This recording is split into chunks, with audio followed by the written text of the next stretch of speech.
Hey, what's going on, everybody? Welcome back to the Friends Podcast, man. Thank you so much for joining us.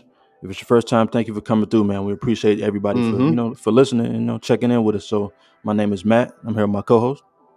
My name is Rod, and this is the Friends Podcast. Make sure you check us out. We're streaming everywhere. It's Apple Podcasts, Spotify, Amazon Music, iHeartRadio, YouTube. Also, make sure you check out our socials, Instagram, YouTube Shorts, and the TikTok at the Friends Pod. We appreciate the old and the new listeners. And our other co-host, Jermaine, is not here today. She got to be with fam and all that, but she's very missed. But yeah, let's. We got a special guest for you for sure. You want to introduce yourself? I'm M-16 the Great. I appreciate y'all having me. Like I said earlier, thank you for having me out here, man. It's good to be among friends. Yes, sir. We're gonna get into everything going on with M16 the Great. He got a new tape to drop. We'll talk about all that stuff, but let's kind of take it all the way back since this is your first time on the podcast. So we just want to take it all the way back and figure out, who is M16 the Great. Where you from, and what was going on in your upbringing. Was it good, bad? So kind of speak on that. All right, for sure. Well, M-16 the Great is Marquand Thomas, obviously. That's my real name. Upbringing, it was just all over the place, man. I was born in Orange County, but pretty much as a kid, we lived in Compton with my grandma. Then we moved to Long Beach, Inglewood, different cities in LA until my mom got her a stable, like, career type of situation because she was a single mom. She had me at 19. Um, my pops was in the movie industry Oh, that's dope. at the time, but Yeah. What kind of he was movies? in movies like Yeah, I'll just call that. he was in Wildcats, Heartbreak Ridge. Uh, what's the other one? Damn, the Kid and Play Your movie. house What's that party, called? yeah. House Party. He was in House Party. Yeah, so he was just in the movie industry. But my pops was 19 too. They both was young. So as I grew up, I realized the situation that what I'm saying, because I'm a dad. So I realized I wouldn't have went about it the same way. But he was young. He was rich. He was well, not necessarily rich, but he was getting money. He was young. It was the 80s. It was a different time. So I don't hold no gripe against him for that. You feel me? I touch on it in music, but it ain't no. I'm healed from that. So What was the, my mom's a single mom. let me pause it right there. What was the '80s Hmm? like? Like like back then? Like who I was wasn't around. I'm trying to think like who was around back then? Wasn't it like Eddie Murphy and like Oh, Pryor? Like kind of like yeah, it that? was that. Yeah, it was the Eddie Murphy time. It was the birth of gangster rap. Gangster rap was we was in L.A., Oh, so he it's was like turning up. you got to think like exactly like he was chilling with Dr. Dre, Snoop. Like he was around these people. You feel me? Like they were partying in the same places. Like his best friend is Regina King. You know what I'm Oh saying? shit. I've seen her as a youth.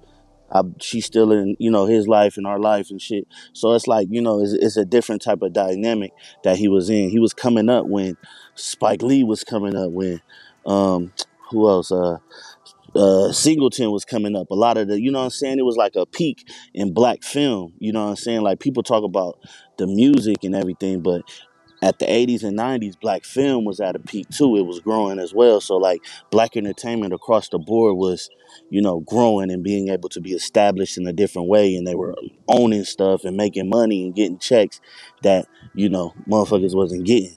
So I understand it. You feel me? I don't really blame them. But anyway, speeding past that, we eventually moved to the Inland Empire when my mom started making more money and getting her career and shit going together.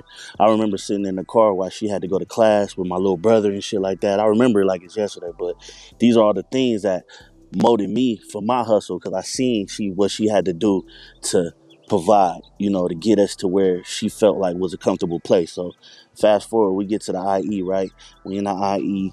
I'm thinking when we get out here, because I'm from LA, at the time, and I'm thinking like, oh, nigga, I'm with my cousins, all my, we just bad, we just doing fuck shit. So it's like, I'm like, nigga, I'm gonna get to the IE, these white boys, they ain't gonna know. I'm about to be running shit. That's the perspective. Hmm. You These feel were me, like teen years, right? man? Nah, this was when I was like, I want to say like 9, 10. You know what I'm saying? Like getting into that. So that's why I represent the IE because I've been there since I was little. You know what I'm saying? Like the defining moments of my life has been in the For IE. Like sure. I was I didn't know anything what I was getting into and what I was doing when I lived in LA. It was just here. You know what I'm saying? It was just where I was at. But when I was in IE, that's when I learned who I was, what I wanted to do, what I started to get into. So Long story short, we get to the IE. I'm thinking I'm about to be the best basketball player, best football player. There ain't no niggas out there. You feel Yeah. me? I'm thinking I'm about to be like, bro, you get out there, it is nothing like that. It's niggas out here. You feel me? It was my first time, you know what I'm saying? I don't want to get canceled for this. It's the first time seeing Mexican. You feel me? It was just a different, you know, because at the time, man, you got to really think, bro. It's funny, me and the homies be talking about this. It's like, in the 90s, it was like, you maybe seen like one or two Mexicans in your class, you feel me? And then it just seemed like in a period of 5 years, it was like, boom, it was majority Mexicans in your class. You know what Mm. I'm saying? Nothing wrong with that. It just like, you seen the shift and the change, you It feel was a me? big culture It's just shift. real. Yeah, exactly. It's just real, you know. At first, they wasn't here like that, even though they our neighbors. Is like I don't know what happened, but anyway, that's not even nothing to put, be on. But like I said, I was out there. We went to the IE, and then that's when I really like start seeing life. I started getting my real homies, and well, really not we not homies no more, but I thought it was my real homies, and learn things and start to experience things. And it was like moms moved me out here to keep me from the gangs and all that shit. But it's like we did avoid the gang somewhat, even though I still was was interacting with shit like that.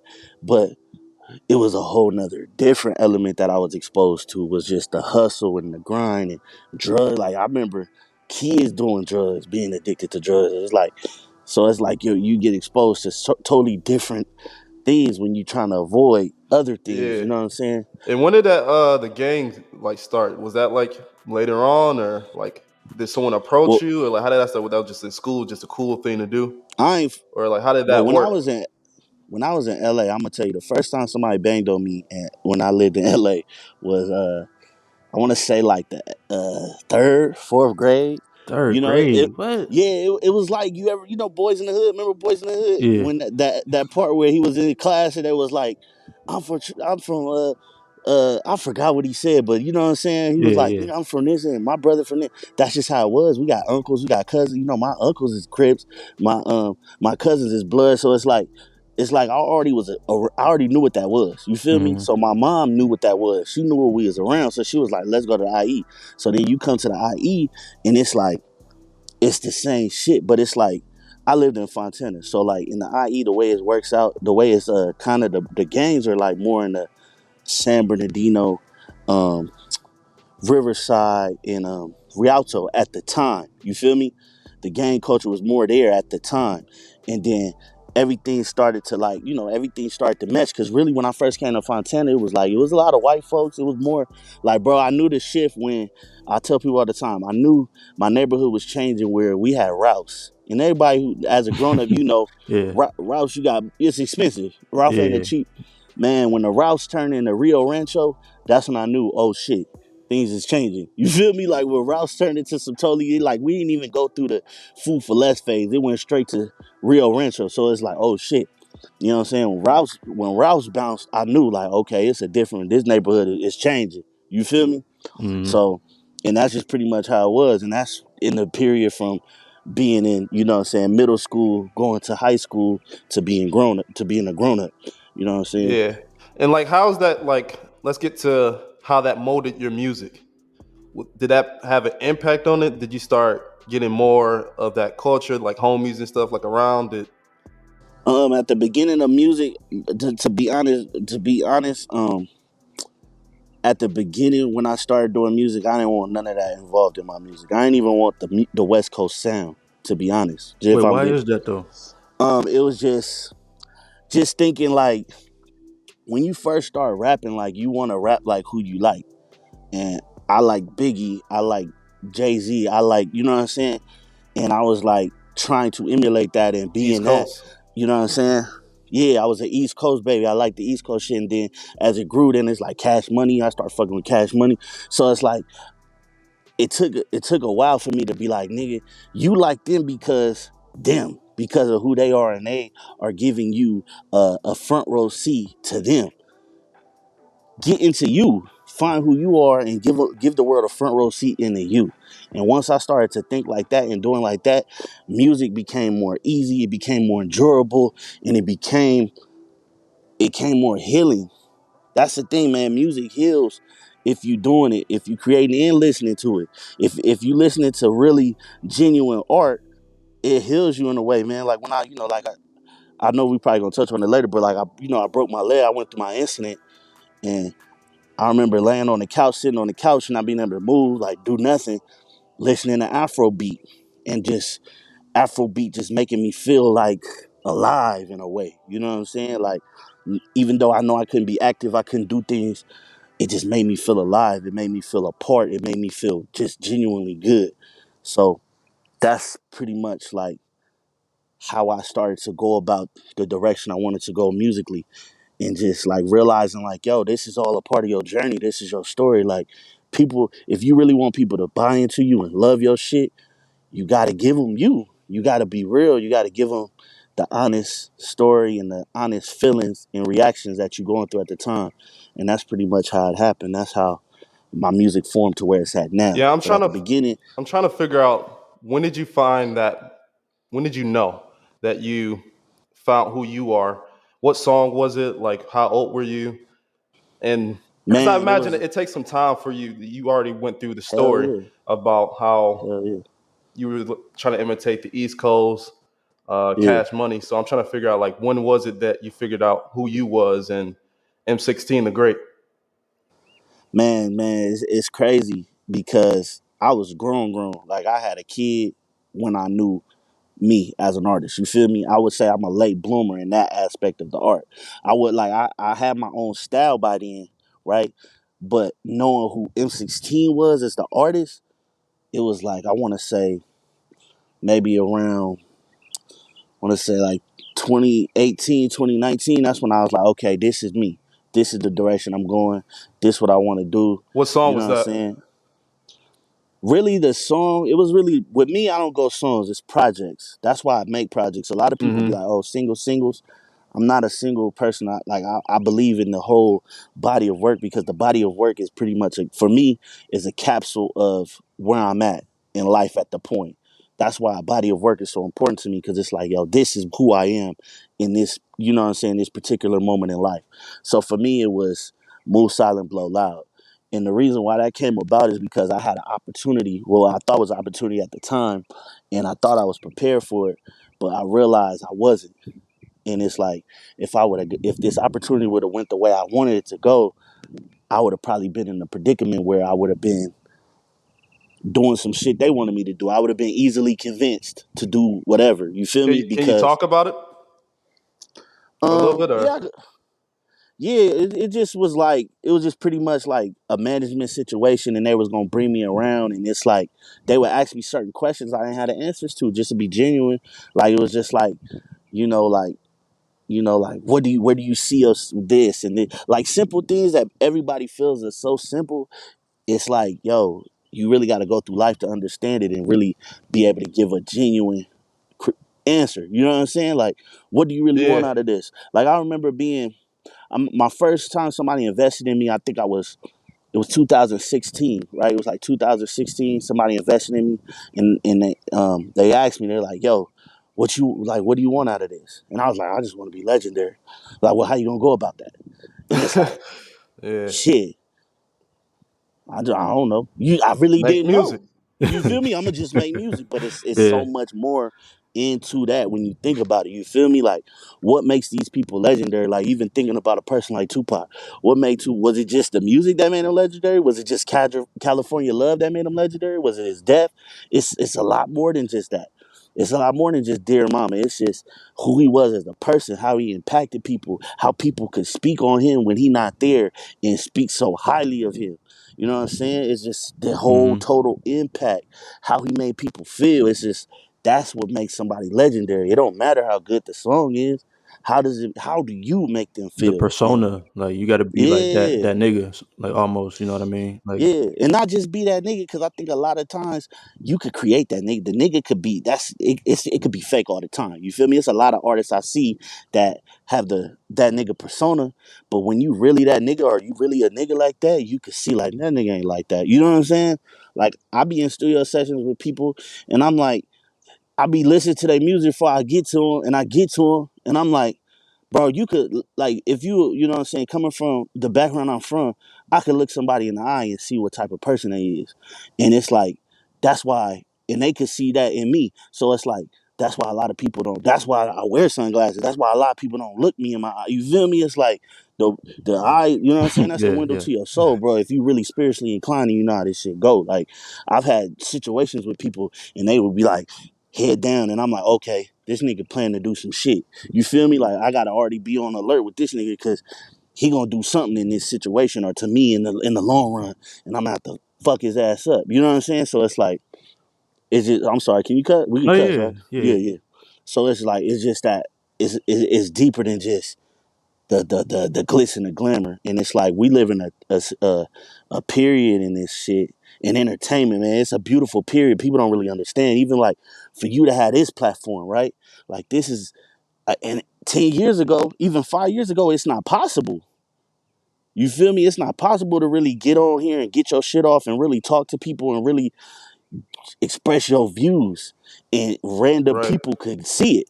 You know what I'm saying? We didn't have these opportunities, so it's like when I think about the period we at, it's like, man, they fucked up because it's like us as black people, we really could be liberated in the culture now. Cause we are the culture, but they used to just steal it, and then they had the resources. Now they done made the resources so available for us. It's like we liberated in this shit. Like the real could finally prevail. It's really that time, like when we could really do what we want to do the way we want to do it, and not have to be in a cookie cutter, you know what I'm saying, box type of thing where it's like, okay, this is what we got to do to make it happen. Like, nah, we could really make it happen the way we do it. Let me take it back to something you said and where you said like, niggas be making music and it's like Hmm. they be in people that they not. Like it's a fake persona. Like why you think people do that? Like why can't niggas just go be Lil Uzi or just go be Playboy Cardi? Like why niggas wanna be, what I'm saying, hard body all the time? There's people that I feel like people do that too, and that's a fake persona too. Because to be Lil Uzi, you got to have a level of confidence that majority of people don't have. You know what I'm saying? To be Playboy Cardi, you have to be have a level of I don't give a fuck that normal people don't have. So I feel like it's just easier. It's easier to not. It's easier to not be real. Let's be real. You know what I'm saying? It's easier to not be vulnerable. It's easier to not let people know who you really are. Like if you a bitch ass nigga, it's easier for you to act tough around other tough niggas because oh, at least these niggas is tough. At least these niggas, if something do go left, at least these niggas gonna make sure I'm straight, or you hope so. So it's like it's easier to create that, and then in the world we have it, with some black people, it's like nigga, if you got the bread, niggas gonna go for whatever. They gonna ride with you. You feel me? So it's like niggas is looking at it like I could be as gangster as I want to be if I keep this money coming in because I got gangsters around me. Ja Morant. You know what I'm saying? You feel me? Yeah, I got tough niggas around me, Yeah. so I could do whatever because they ain't gonna let nothing happen to me. But then it's like, what happened when you got another nigga that's on the same shit you on, really on that at the same level of bread you got, and y'all gotta have a talk or y'all gotta have an interaction. You feel me? Then what you it don't matter how tough your niggas is. It's like, nigga, what's up? What's happening?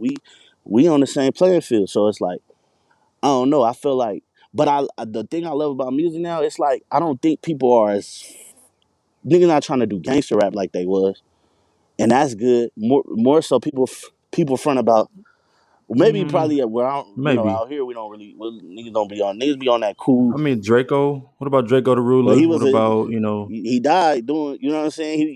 that's He true. stood on his shit, like, you know what I'm saying. Rest in peace, the ruler. But he was a person that was really like it like that. You feel me? So Hmm. just because some of his people probably wasn't on that, he was on that.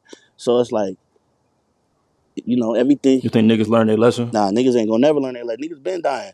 Niggas ain't never gonna learn it. Like it is what it is. Like niggas been dying. Like Yeah, you feel me? It's yeah. like, bruh, it's like we could take it back to slavery. It's like just because one slave got caught and hung, that ain't stop another nigga from running.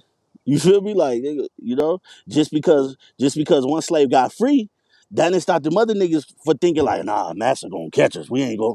You feel me? It's all in the mentality of it. It's like just because you see one person do it, it's possible, but that don't automatically make you think it's possible. You feel me? That don't. Okay. Yeah, it's getting hot out here.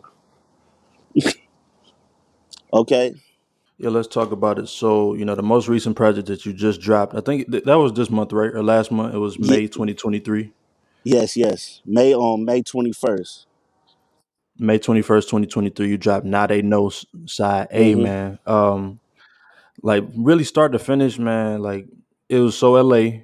But then you mentioned Biggie earlier, which is interesting because I was like, he got to have a and the cover too. Like what's that's Ready to Yeah, Die? yeah, definitely. It was influenced, but it was definitely a homage to Biggie. That's the whole point. That's why it's called Now They Know, And you had the party because the it was like, bullshit too. the, yeah, Uh, party and bullshit. I had yep. Juicy, yeah, and I had some quotes from him on there.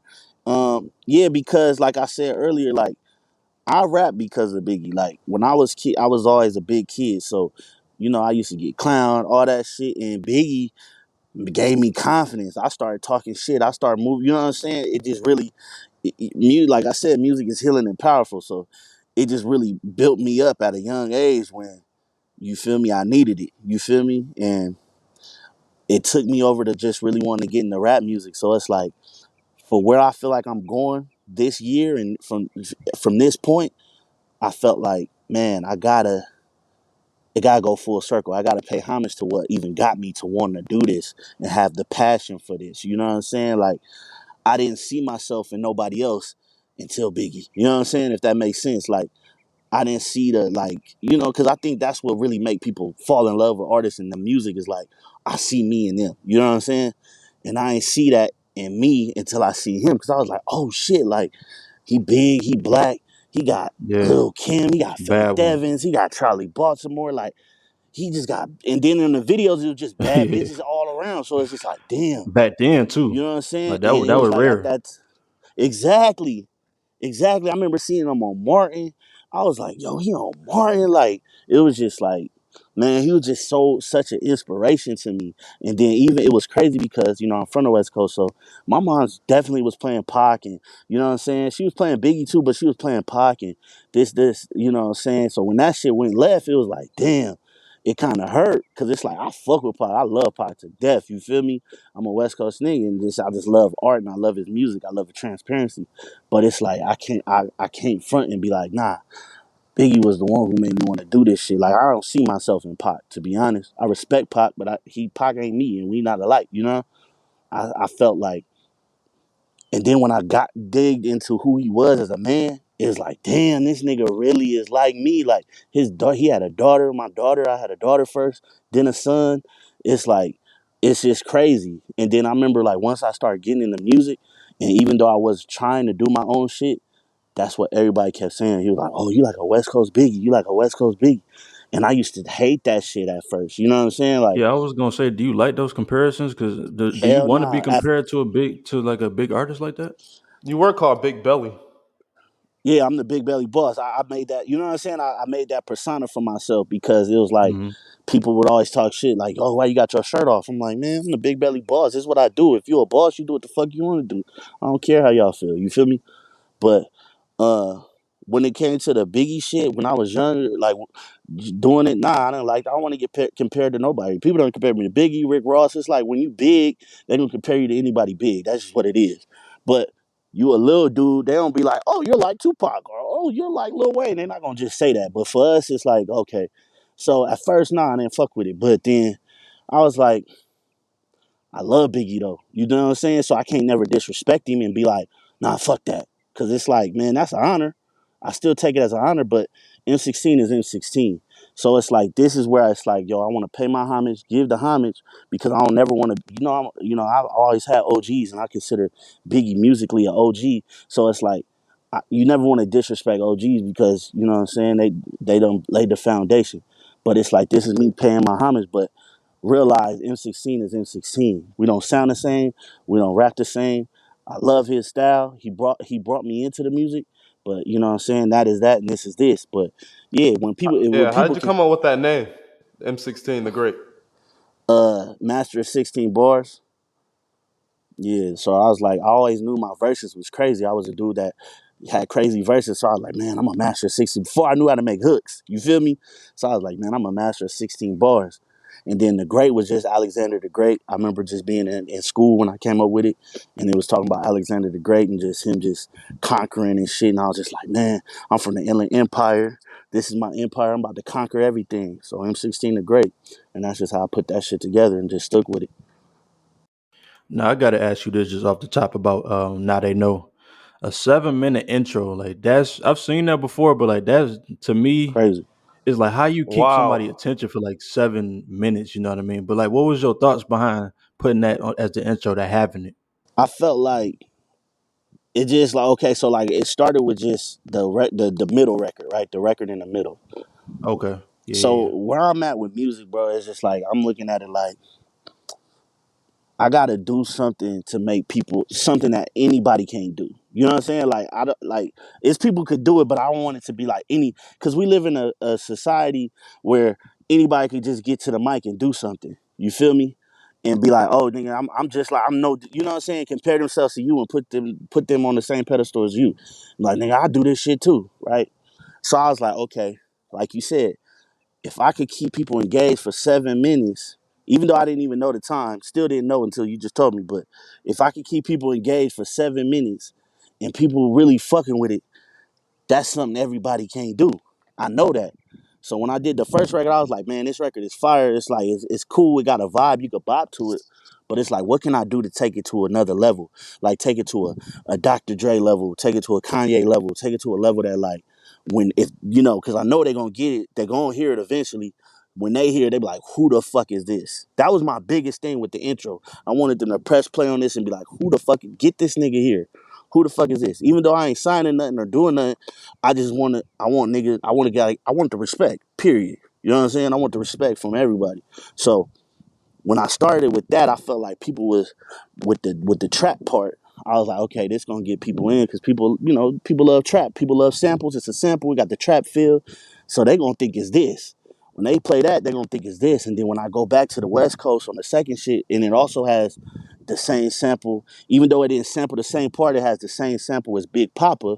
People probably don't catch that, but I come with the second joint with the big, you know, with the Big Papa sample, boom, and then I end it off with me really lyrically showing you like, yo, I could make, you know what I'm saying? Like, I do songs and shit, but I don't play with that rap shit. Like, just know, like, this rap shit is not a game. So it's like, I know we selling music. I'm selling music, but when niggas be talking that rap shit, they gotta understand, like, nah, nigga, we do that. You know what I'm saying? Like, I could really rap, so don't ever play with me with that rapping. You feel me? When I was talking to Matt, that's exactly what I said when we were listening to the project. I was like, yeah, this dude really can rap. Like he's rapping.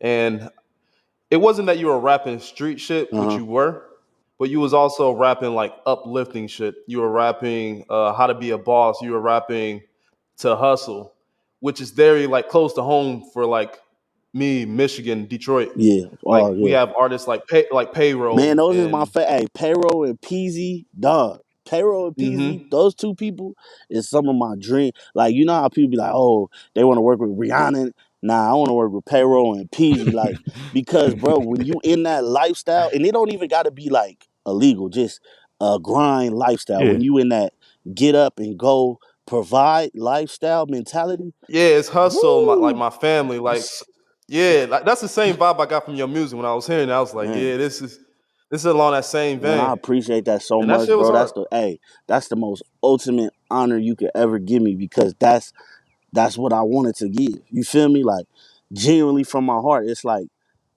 all that gangster shit, like that shit cool. No, it ain't even cool. I ain't even gonna say that shit cool because that shit ain't cool. All that gangster shit, like, don't nobody want to do that. Anytime you do something to somebody or have to do something to somebody, I don't know me, maybe I don't know about everybody else, but that ain't what you want to do. That ain't the position you want to be in. I want to be in a position where I'm on a beach somewhere, baddie by me, a cigar, maybe something cold, you know what I'm saying? It could have alcohol or not, just a vibe. I just want to enjoy life, man. I done seen enough people not be here to know life. I want life. I want to speak life into people. I want people to speak life into me. If they not doing that, if you ain't on that around me, I just gotta, I gotta pivot because I want life, bro. I just want life.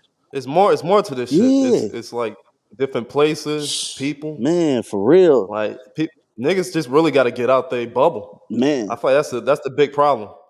Like they got to see other things. They can't be stuck in a box. I feel like that's the issue with a lot of And people. the fucked up thing though, it get even deeper, bro. Let me tell you, cause you could bring a nigga to something different, and if their mentality ain't ready for it, they'll still be in somewhere different in that bubble, still on bullshit, still like, oh, what the niggas tripping? Why them niggas looking at me? Why did you feel me? Still on that, and it's like, come on, bro, you in motherfucking Bora Bora right now.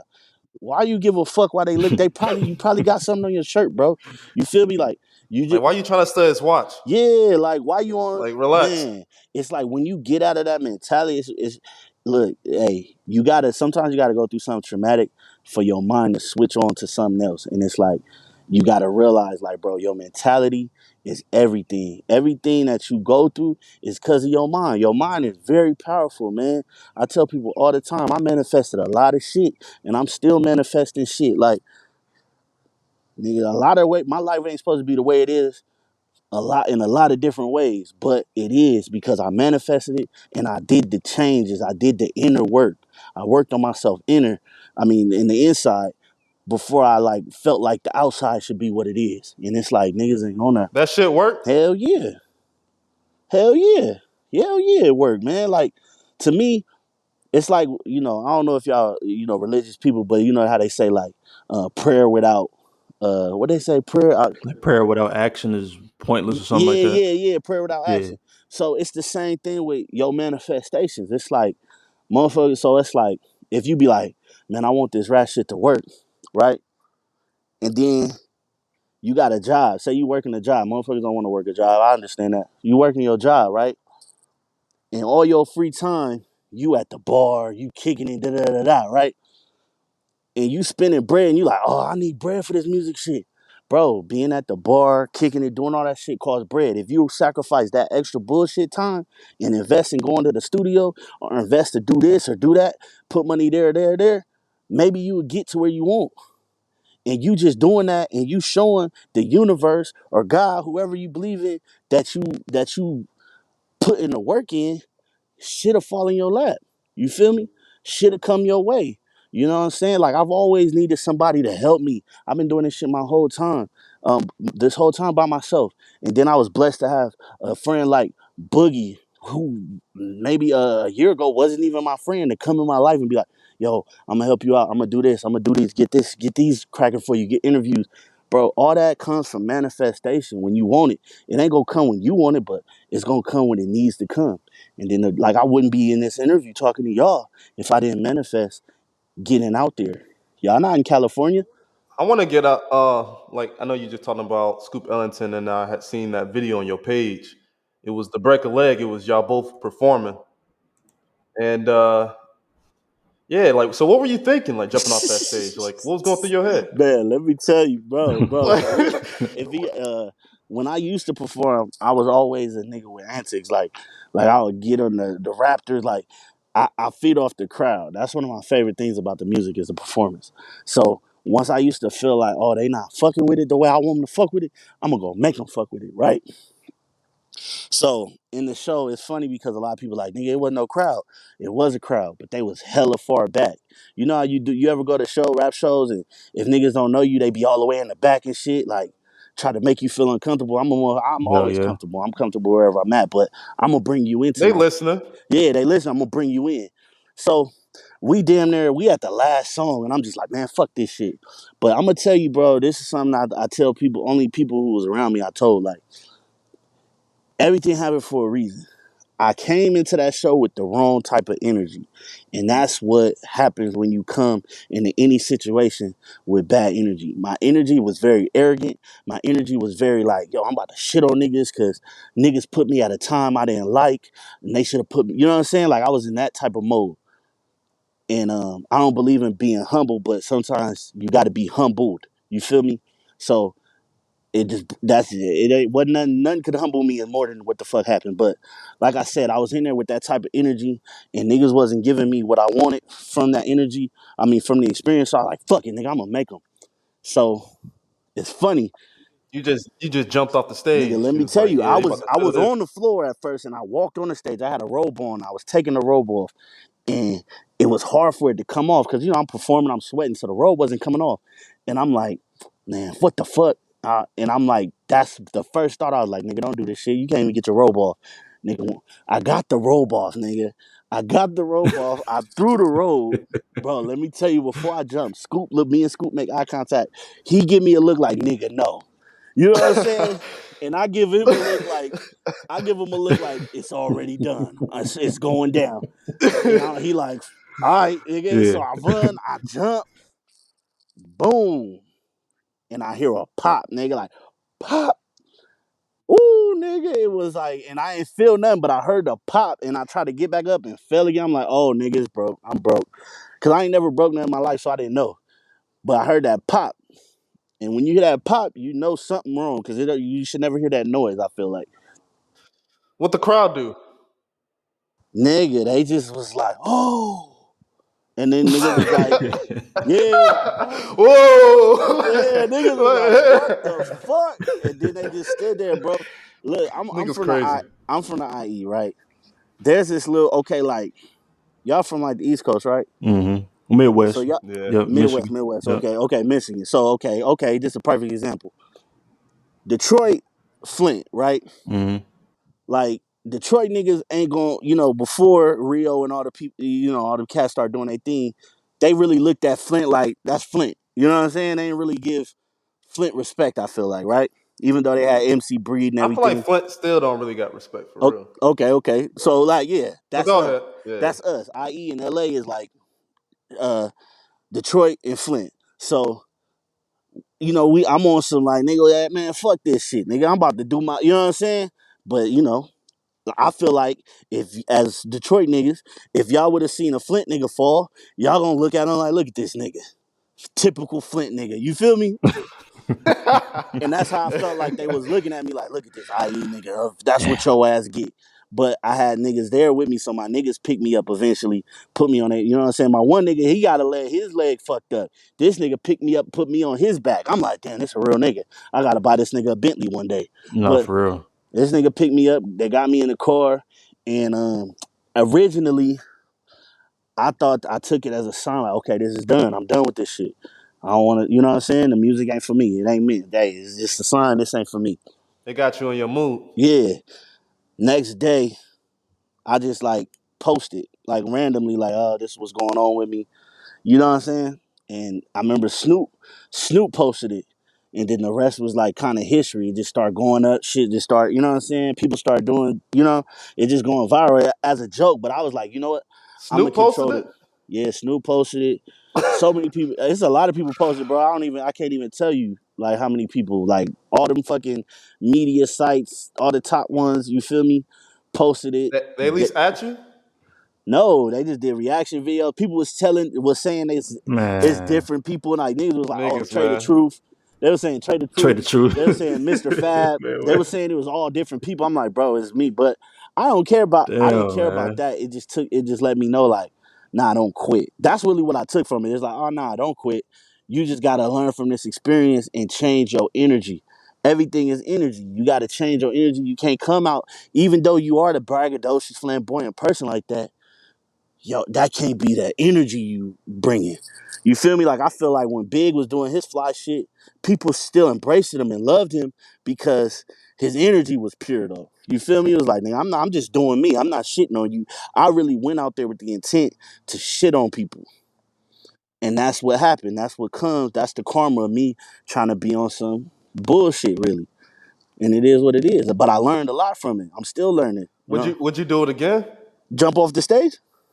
Yeah. Fuck no. I low key got PTSD of even performing. I don't know if I'm gonna perform again, but I know I have to Uh, eventually. But I don't even know if I want to. But I'll eventually do it. Yes. yeah, and performed since then. Nah, I ain't perform. I ain't been on nobody's stage.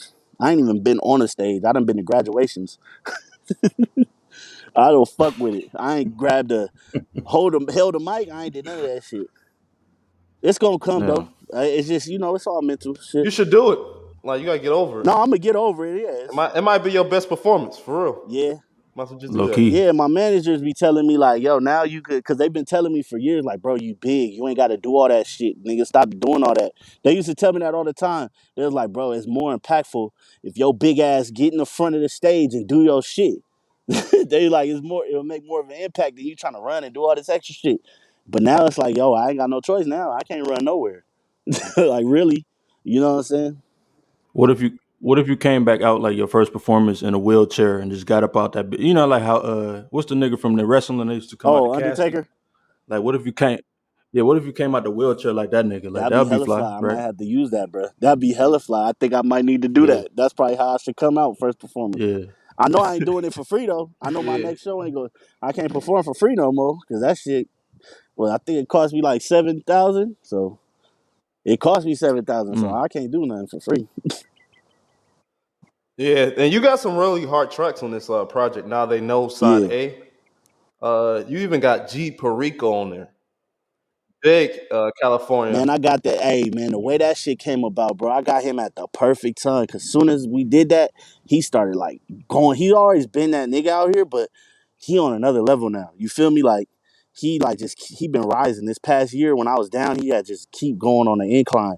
So it's like when I got the feature, it was like the perfect time. Like I could tell that he even was kind of telling me like, yeah, I'm about to be on some different shit now. I'm about to be more, you know what I'm saying? You know, he just seemed like he was gonna be more focused, and he really showed that. And when he did that for me, man, it was just like it was easy, man. It was an easy call. I'm just trying to get the video next. I'm trying to put that together because I want it to be right. You feel me? A real California experience. I want people around the world to see it and be like, "Damn, nigga, that's California." You know? Most definitely. Now, yeah, so that feature was dope. You had a lot of dope features. I think I would say it's a posse cut. You scooping Yeah, man. yard down Appreciate that. Mimi. That joint was dope. Um, I just want to say like overall, or just ask you overall about how putting together this project was it like? What kind of energy did you have going into it? Because to me, it seemed like a real good summer project. Like you could really hmm play that bitch straight through. You know what I'm saying? Riding in the drop. Like, but what was your like intentions in putting this one out? High vibrations. I just want to make high vibration music. You know, even though we talking about some gangster shit and some hard shit too, I just want everything to be high vibrational. I want people to hear this and feel good. Cause like I said, when I was in my, laying down recovering, listening to, you know, Afrobeat shit, like they talking about struggles and hood shit too, but it still feel good. You know what I'm saying? It puts you in a better place. Like when you listen to the Tim's song, what's that song? I think it's Free Your Mind or Free Mind. Like when you listen to that, it just puts you in a different space. You know what I'm saying? It's the piece that you cannot buy. You feel me? So I was just thinking, like, man, I want to make a body of work that sonically put people in a good space, make niggas want to get dressed, make niggas want to wash their car, take a drive. You feel me? Especially y'all being from, you know what I'm saying, Michigan, y'all know what it's like to have a nice, clean car, get on the road, sun beaming, for y'all get to go to the lake, you know what I'm saying? Sounds all the way up. I just want to put people in that trance of like, yo, man, I'm having a good time. I'm living life. I'm getting it. Whether I'm getting 20,000 a year or 20,000 a day, whatever it is, I'm in peace and I'm feeling good. And this the soundtrack to feeling good. You feel me? Yeah. So getting it, you were just talking about Afro beats. Have you ever made a song over Afrobeats track? Yeah, it's on the Or side B. I Oh, saw the okay. side A, so I knew a side B, side C. How many It's how just many side A. sides you think it's gonna be? It's on. It's only Yeah, two it's only two. sides. So like for me, man, bro, it's like I'm thinking about marketing and I'm thinking about promotion, and it's like I want to be heard. I want people to hear the whole project. I want people to live with it and listen to it. And I've realized when I give niggas even 13 tracks, them last three don't really get no love. You feel me? They don't really even get to that because by track 9 or 10, niggas is kind of over it. You feel me? So I was like, yo, let me just give it to them short and sweet. Boom, boom, boom. They could fuck with it, rock with it for a minute, and then boom, when I give them the next one, I give it to them short and sweet, same amount of tracks, and just let them rock with it. So I know that it's being heard all the way through. That's the biggest thing. Artists say they want to get heard, but then they give you fucking 32 tracks, 30, 28 tracks. It's like, nigga, we not about to listen to all these motherfucking songs. Hell You know what I'm no. saying? And it's like sometimes they just be putting records out just because they're like, fuck it, they'll listen to who they listen. But I'm a person that's really intentional with everything I'm doing, with what I'm saying. So it's like I want people to really hear me and feel me because one of these records is gonna save you or get you through something and make you motivate you to do something. So yeah, with track B, I mean with side A, I mean side B, with side B, I have an Afrobeat track on there. I have the side B. I'm still finished. I'm actually still working on it. It's almost finished, but it's gonna come out this month for sure. Okay. Oh, so you dropping like back to back then? Yeah, man. And then I'm dropping the compilation in July. So Okay. and then we dropping Scoop in August. Like we just really gonna just keep. We're gonna stay consistent this whole year, man, because we trying to. We got a goal in place, and we trying to touch and accomplish. So it's like we got to do it. We gotta make what we gotta make happen. You know, gotta make something shake, man, for sure. Hell, See, that's I feel like that's real love. Like when you got a label that's all working together, and yeah, I'm glad that nobody got the big head yet, so y'all can still communicate and still on that grind up. 'Cause I feel like that's undervalued like so much. When I think of TDE, Black Hippie, how they all started and working their way up to yeah. success. You think they Um, got the big head? Hell yeah, now they do. Everything is subject. Everything's yeah, subject to change with money. It, like this is the thing, not to be on some cocky shit, but it's like it all depends. Everybody changes with money, so it's like for me, I'm a person that's had money a few times, so it's like I already know how I'm gonna be. I'm the same person. You feel me? Um, So I don't know how everybody else is gonna be when they get money. But I know me and Scoot, man, me and Scoot locked in. That's my brother. So it's like I know how he is. He is another person. You know what I'm saying? He been around money, so money ain't gonna change him. A couple of the other artists, I don't know, cause they ain't never really had no money like that. But I fuck with them, and I'm willing to put everything on the line for them. So it's like my whole thing is with that is like I'm not gonna allow you to let money fuck up anything we got going. If you feel I owe you something, even if I know I don't owe you that, I'm gonna give you that because money is never gonna be the downfall of my shit. You know what I'm saying? Because I feel like that's the problem with black people. We be like, it be money. Money be like, oh nigga, this nigga playing with the money. So I was like, all right, bro, you feel you need that, boo boo boo. I could take an L. I done took a lot of L's in life when it come to money. I don't give a fuck about money. I care more about the connection. I care more about what I do for others because when you get to heaven, when you get to the gate or wherever you feel you going, when you get there, niggas is not gonna care about the money you had. Like they're not gonna care about. Hell They no. gonna care about well, what you do. What did you contribute to the world? In the story, nigga, I hear more good stories about broke niggas from the neighborhood than the rich niggas from the neighborhood. You know what I'm saying? So it's like I heard good stories for the rich niggas too, but I'm just saying like the money is usually what changes the people mental and how they feel about shit and how they go about shit is when niggas start playing with the money. Like me, I don't play with money. I don't want niggas publishing. I don't want, you know what I'm saying? None of that. You know what I'm saying? I want the you think mechanical, huh? you think it has anything to do with artistry? I'm just saying it don't have to be about your group or anything Yeah, like yeah, that. yeah. I'm just saying in general, um, people not respecting other people's music or what they do. I think sometimes it can affect people, but then deep down, and when you're an artist, when you're a real artist, you know if you're applying the pressure. It's just like an athlete. You know if you providing the pressure that will give you that respect. Like niggas knew they wasn't playing or working as hard as Kobe was working. Niggas knew they wasn't playing or working as hard as Stephen Curry was working. So it's like niggas couldn't be like, oh man, nigga, I should be that big. They could say that out their mouth, but deep down in their heart, they know they wasn't putting that work in for them to get the same validation. Like with Kendrick, it's like you could hear the difference in Kendrick's music and what he puts into his music than the other artists. Not saying that they music ain't good, but I don't know if that's a good example. well, you said TDE. That's the only reason why I use TDE. No, I'm saying because they all became big artists in their own right. Like TDE was a little different because they all became big. But Kendrick is the biggest. He got the most awards, but they all like got a You big don't think fan base. Kendrick is the And biggest out of TDE? He is. He no, definitely no, is. that's not what I'm saying. Yeah, I'm saying like, yeah, he is. He's definitely like the biggest, yeah, but they all still are big. Like Schoolboy Q, yeah. like But like when Absol, maybe not so much, but But when you listen to like, I love Schoolboy Q, I love Absol, I love J. Rod, I love all that. But listen to the music though. Listen to the details in like you, no, I hear the you. time that he done put in his music compared to like their music is dope. Don't get me wrong, but you can hear that this nigga's putting his whole entire soul and life. Like he's telling stories. That's just personal. That's someone creative though. Like no one's just at his creative You level. could be though. Like no one, not many people think at his like at that type of like time, unless it's like Prince Yeah. But okay, or like the on a greats. different aspect, let's talk about Dr. Dre. A nigga like Dr. Dre, right?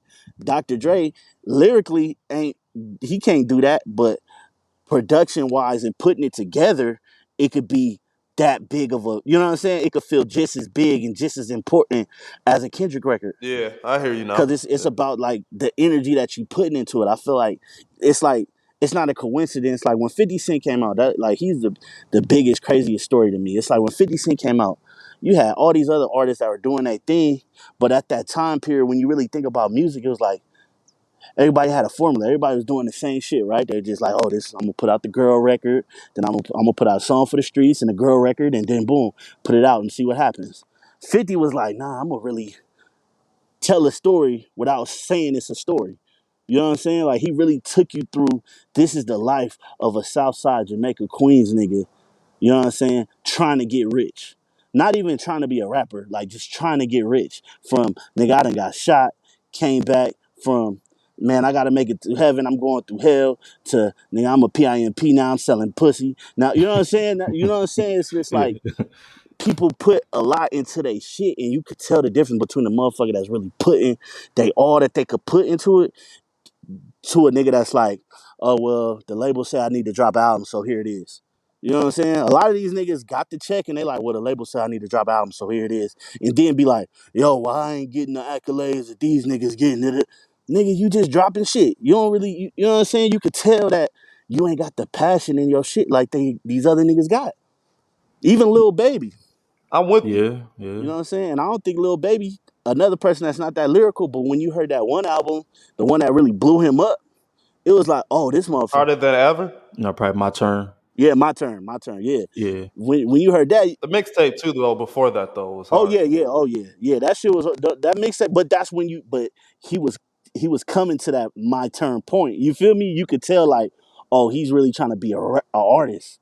You could see that that's where he was going. Even when he did the shit with Gunna, you could see like, okay, he's on his way to becoming a big artist. And it's like when he finally got the point to get there, when he had the eyes, he like, boom, all right, this how I'm gonna deliver. I think people hate Drake because every time Drake step in that bitch, he like, nigga, this is the last time I got. As of lately, he been dropping a lot of bullshit. No disrespect, but No, you're right though. I say since like 2016, 2017, but that's my humble opinion. yeah, I feel like after he did I think Scorpio would have been a worse album if he never would have gotten to it with Pusha T. I feel like Pusha T kind of put a battery in his back, and that's why we got the music we got from that album. But Hmm. Drake is still Drake. And then and then also like you were saying, nigga dropped 25 songs on that bitch. And like who gonna really cycle through all that shit? You know what I mean? Like that's a lot of song to listen to, even if it is Drake or Jay Z or Hell something. yeah, I'm not Like about yeah exactly. Cause even myself, it's like nigga, you might got you know 8 songs that I'm gonna fuck with. You feel me? But if you really take your time out, like with me, this a whole project, but like I took my time with it like it was an individual project. Like with Side A, I treated Side A like a project instead of just this is the side. Cause you know, like the reason why I said Side A, Side B is because back in the day, you had Side A was all the commercial shit, all the radio shit, right? And Side B was all the little street shit, the personal shit. You know what I'm saying? Like when you think of yeah, exactly, like the meat and potatoes of the project. So it's like that's how I pretty much pattern this project at. I was like, okay, the side A, it's the You made like a bunch of records, and then you was like, "Man, I gotta split this up." Is that what happened? exactly. I made like over 250 records. I still got god some that damn. I'm gonna put out, but yeah, I made like 250 records just cooking, just cooking. Cause I'm in the studio like constantly, right? So I'm just making records, and then I'm like, okay, this makes sense for this, cause the song with the posse cut was originally supposed to go on the compilation, but then I was like, nah, I need something that represents my team, my people. You feel me? So I put that on there. Uh, the party in Bush. 250 records. Like, how many records are you doing in a week? Oh, every time I go to every session, I like to at least do between 4 and 5 records every session. That's pot numbers right there. Then I think that's what they said. Pot used to like get in that bitch and just be like, let me get this one, that one done, that one done. Like Yeah, cause I'm so used to like you. You writing, or you just Nah, I write. Yeah, off the dome? I write, man. I don't like. I write for sure. I respect niggas who do that, but a lot of times, a lot of the artists now who do that, they think they Biggie, they think they Jay, or they think they Wayne, but they ain't coming with that same type of level of product. You feel me? Writing at 250 songs? Yeah, yeah, yeah. Sheesh. And that's not even counting how many songs I got that ain't recorded that I wrote. You know what I'm saying? And I write other people's shit too. So it's like, you know what I'm saying? So I just love writing. I've always been a person like writing is therapeutic, man. Like when I do R&B shit for people, like I might write for a chick, right? And I'm thinking in the perspective of how my baby mama might feel or how one of my exes might feel about how I did them or how I made them feel. You know what I'm saying? So, and writing also makes my mind open to perspective of how people are, like how I could be a better person to other people because you know what I'm saying. I think about people's feelings because you gotta really observe and be able to understand feelings and emotion to be able to be a good writer. So it's like I always take other people's feelings in consideration. Like it be tripping me out when people like, oh, you an asshole. It's like, bro, you really don't understand who I could be. Like I'm actually taking your feelings in consideration at this level. I could really be at a different level, but I'm just being this cool because I'm taking like your feelings in consideration. And you still got and your feelings still hurt. It just don't make sense. You know what I'm saying? If your feelings still hurt and I'm taking your feelings in consideration, it's Yeah, something with you. It ain't yeah, really that's got your nothing to fault. do with me. You know what I'm saying? Because What I do you know how feel to. about what do you feel about people with they don't have confidence in themselves, and what do you say to them type of people? Man, it was a point when I didn't have confidence in myself. You gotta do the work. Everything it, it depends on what level. Is you a victim? Are you a person that's being a victim? Are you a person that just because some people want to be insecure, bro. I don't give a fuck what they tell you. They want to be insecure. They like, oh, I'm tired of being like this. Then stop. Like I made a conscious effort in my mind to be like, yo, I don't want to feel this way. I don't want to walk in a room and have to feel where the corner at, where the back at. Let me get in the back. You feel me? Like I used to be the nigga that would go to class and like, let me sit in the back. Now I'm a nigga that if I go in somewhere, I'm like, nigga, where the front seat? I'm in the front. Let me be in the front. Let them see me.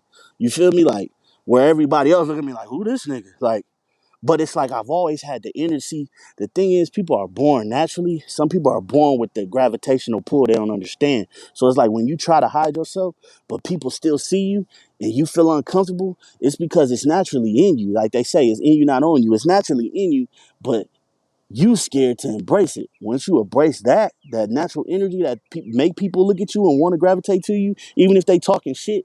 Once you embrace that, you'll become who you are destined to be. You know what I'm saying? You'll be able to finally step into the light. I think that's usually the thing. People be like, oh, why are they staring at me? It ain't about why they staring at you. They staring at you. What you gonna do with it? You know what I'm saying? Why they always talking to me or following me? It ain't about why. They doing it. Embrace it. Own it. What you gonna do with it? Like that's why you got people like a little Uzi Vert that's like, he probably was the weird nigga that everybody was talking about looking at, but he knew, oh nah, they looking at me, fuck it, let me do the shoulder roll on their ass. Boom. You know what I'm saying? Now he the biggest nigga in the world. You feel me? So it's like Yeah. you gotta that shit that make you uncomfortable, you gotta embrace that shit and figure out how can I make that uncomfortable feeling into the $1 million. You feel me? No, that's some wise words right there. Definitely some wise words. And once that happens, it's good. You good. No, for sure. Now I guess just to wrap it up, like get you up out of here. I guess we could kind of talk about, so like you said, you got side B coming up, the Mm-hmm. compilation. So do you have dates for them, or is just coming soon? I gotta finish it. I definitely the compilation I want to be, cause it's already done. So the compilation gonna be on July 4th for sure. Independence Day. You know what I'm saying? We're gonna be the biggest independent label. You know what I'm saying? That's what I'm going for. 2024 to 2034. I want to be the biggest independent company, and I'm projecting major label numbers from this company from that point moving forward. So that's why this is gonna be the size. It's gonna be called Dope Sell Itself Volume One, and we just gonna keep that every year. The Dope Sell Itself campaign every July 4th. We also got this thing called the COD Fest, which is it's just a barbecue for the community now, but eventually we wanted to grow into a real festival, people performing. We wanted to have celebrity basketball tournaments, but you got to start somewhere. We're gonna have that in August, I think August 20th. So Y'all should definitely have some performances. That'd be dope. yeah, we want to grow into that. We just like, how sometimes you put too much dip on your chip from the jump. So we don't want to be this our second time doing it. We don't want to put too much overhead on us because I got to think business wise too. You feel me? That overhead costs for a stage, insurance, you know what I'm saying? Security, porta potties, all that shit costs. So it's like, I feel like we got to build the brand more so we can get endorsements and sponsorship. You know what I'm saying? And then Yeah, step by step. exactly. So once we show once we show the people in the community like, yo, there is a need, there is a the people want this, the people need this in the community. Then that's when sponsorships come. That's when endorsements come, and then it's easy peasy from there. And then you just go up. You feel me? But it got to start somewhere. A lot of people just want to start from boom. It's like, nah, you guys, being black, we understand it's a little different. You feel me? We know we got to build. Most other people, they could just go into a bank like, this is what I want to do. All right, fuck it, let's go. I'm in for it. I Yeah, believe in yeah, you. But us, Yeah. it's like, well, Or what they you got? family member got a connection, yeah. Exactly. For us, like it's a like, well, what you? wallow. Exactly. Oh, Wallow, you got to connect. Oh, Gilly. Gilly? Yeah, I'm tripping. I'm tripping. Yeah, you right. Oh, yeah. You right. You right. Yeah. That's So his family. is that shots fired? I feel like that was shots fired. That's a cousin. Yeah, that's his cousin. That's his cousin for sure. Boom, boom, shots fired. But I didn't even know. but yeah, Yeah, that's it. That for sure is his cousin. But so it's like we gotta build the way organically, man. I just appreciate y'all having me, and I love to eventually come to Michigan and do it real. You feel me? Or you know what I'm saying? Hell yeah. I'm supposed to be out there actually. I think if not next week, the week after that. But I'm not 100% sure. oh, for real? Okay, Yeah, my boy wanted me to go out there, so I might go out there. But yeah, man. For okay. sure. That's what's up. That's what's up. But like Nipsey said though, like you said, it's a marathon. This you can't just jump out the porch and just be like, all right, I'm gonna do this, this, Yeah, this, this. Like exactly, exactly. that's some real shit. What you want your audience to know? Oh yeah, what I want the audience to know. Uh, Highlights, all that. shit. I just want them to. It's hot as a. Sorry, it's hot as a bitch. I know I'm sweating. Uh, It's IE. We yeah, know. it's IE, dry IE. What I want them to know. I just want them to know now they know Side A is out right now, available everywhere. Stream it. You know what I'm saying, and eventually, we're gonna have the Now They Know experience coming soon. Probably in September, I'm gonna have the Now They Know experience with a live performance, live interviews, and things of that nature. And I just want them to just learn who you are first and foremost. Before anything in life, figure out who you are as a man, as a woman, as a person.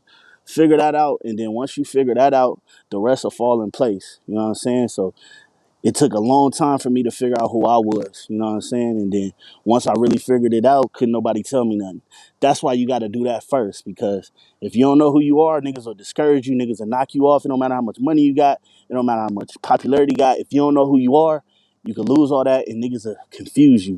You don't want to live a life of confusion. So figure out what you want, figure out who you are and what you want out of life, and the rest will follow. Some more wise words, man. Now definitely. So check out that new project that he just dropped. That motherfucking now they know side A, and then tap in with his Yeah. Instagram, which is M-16 the great. You can find his link tree there. He got all this shit right there in the link tree. So tap in with all that shit. Yes, Sure, sir. he got some new videos coming. That side B coming. Yeah, we about to drop a lot of new videos, a lot of Lucy's. We like to call them Lucy, just records to put out. We about to really get tap in, man. I ain't gonna lie, man. The month of May was a trying month. You know what I'm saying? Trying to get the album together and just, the thing is, bro. This is why I don't want to hold y'all. I don't want to hold y'all up too long. But the thing is, when you and I know y'all know what this feel like. When you in the midst of something great, everybody exposes themselves when you're in the midst of something great because they trying to slow you down and stop you from that greatness.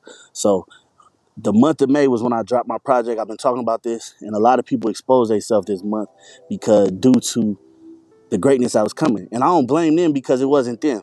You know what I'm saying? It's somebody working through them to knock me off my shit. But I want, whatever that entity or whatever it was that was working through them to let them know and show them ain't no stopping this shit. This is God's plan. This is what is destined. I am the big belly boss, and there ain't no way you can stop it. You feel me? And it's gonna keep going. Nah, for real. You already know. I appreciate y'all. Listen, that was M-16 the great. This has been the Friends podcast, man. Yeah. Thank you so much for listening. And we out. Peace out. Yes, sir.